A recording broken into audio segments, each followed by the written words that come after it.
Hello there guys, and welcome back to the channel. Now in today's video we're gonna talk a bit more about the changes to the prestige, and we do have Kabam Crushed weighing in on a few points. However, obviously he's not answering the big points. Why the change happened and how much more it affects free-to-play players compared to mega whales and a whole bunch more.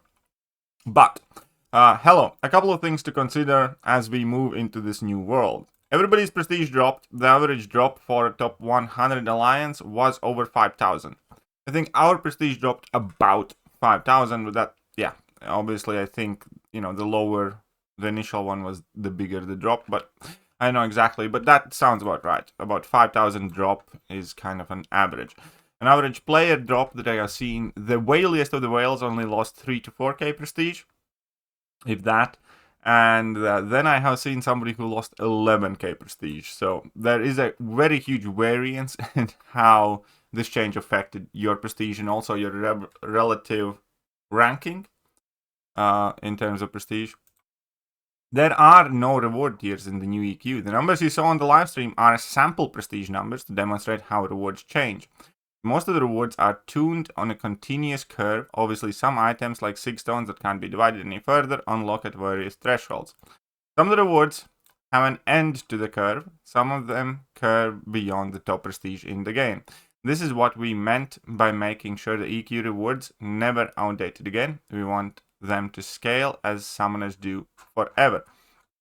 And that numbers that were mentioned here, we have screenshots of all of them as well, because I did take a look at these previously myself. So as we can see, tier 1 is marked down as 21,580 being like the lowest prestige, and that has 17,800 tier 7 basic frags, I believe, as an example there.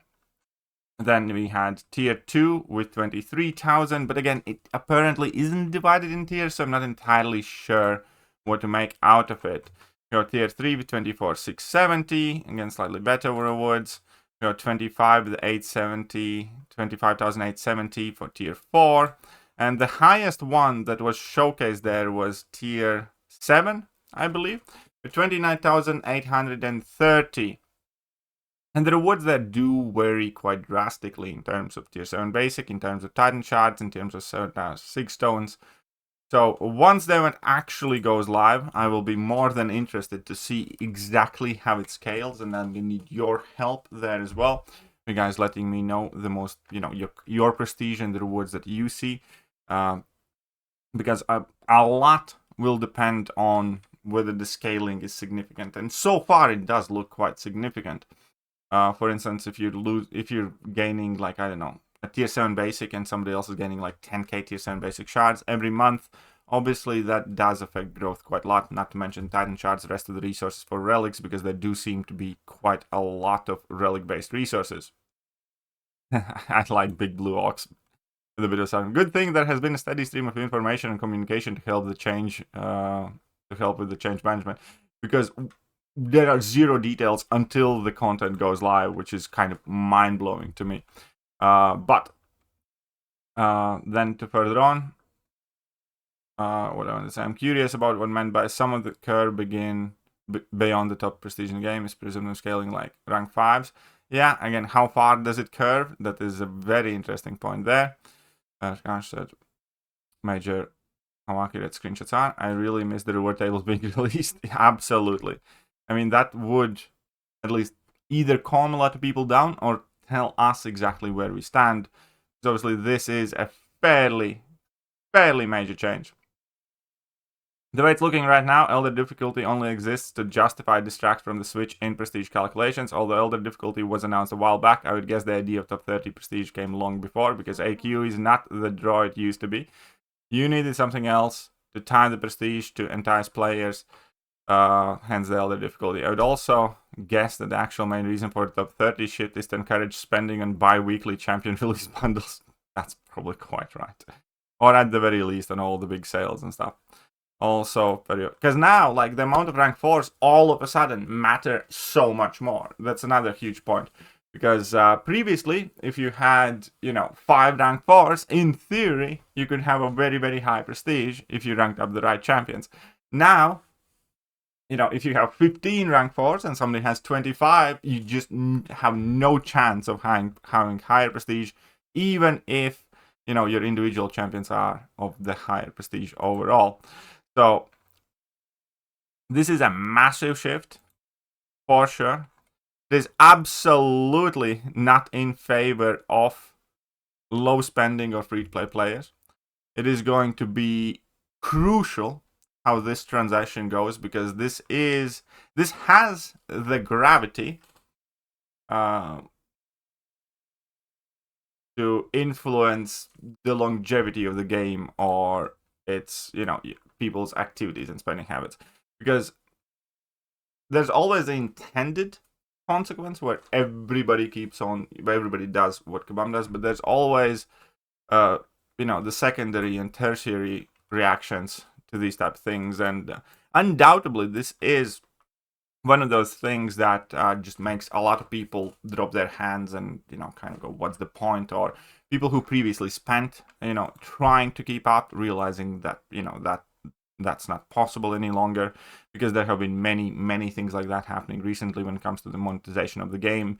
Kabam's actively trying to differentiate like levels of the players in the game, and if still at this point we have had players that spend very minimal amount of money in like very high tier alliances, then that's likely coming to an end to a degree, for sure, because with the rift is just going to continue. Because again, if you spend on all the offers and sales, not only you get the innate advantage of having all the resources from those offers and sales, then now you also have a very massive advantage from having a monthly content where you get more rewards on top of more rewards from AQ, on top of more rewards from Alliance War presumably as well, so, and Battlegrounds.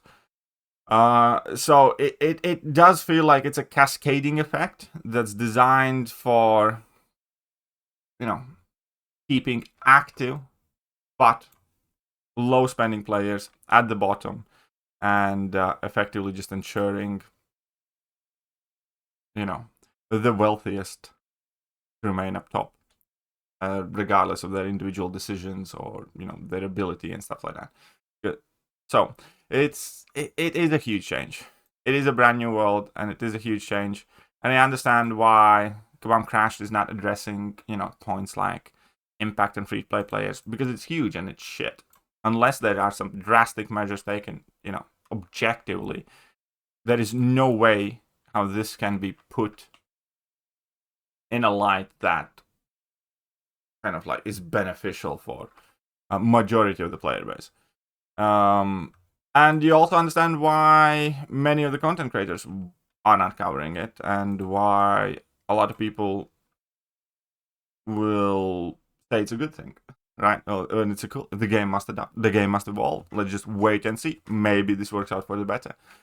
And the thing is, at the end of the day, maybe there will be some sort of game balance kept, but one thing's for sure: it'll be very hard for low and non-spending players to keep playing this game at the level that they used to. And this is going to be a very big change in the game. This is going to be... It's probably the biggest change we have had since, I don't know, 7 Star got introduced, or since Relics got introduced. Or since Battlegrounds got introduced. Because again, Kabam tying this to the event quest, that's, a standard content on top of AQ, obviously, and then, potentially that being connected to something else further in the game. It is big.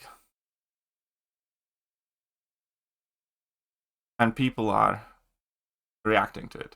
I don't think I have heard a single player that's not employed by Kabam that's happy about it.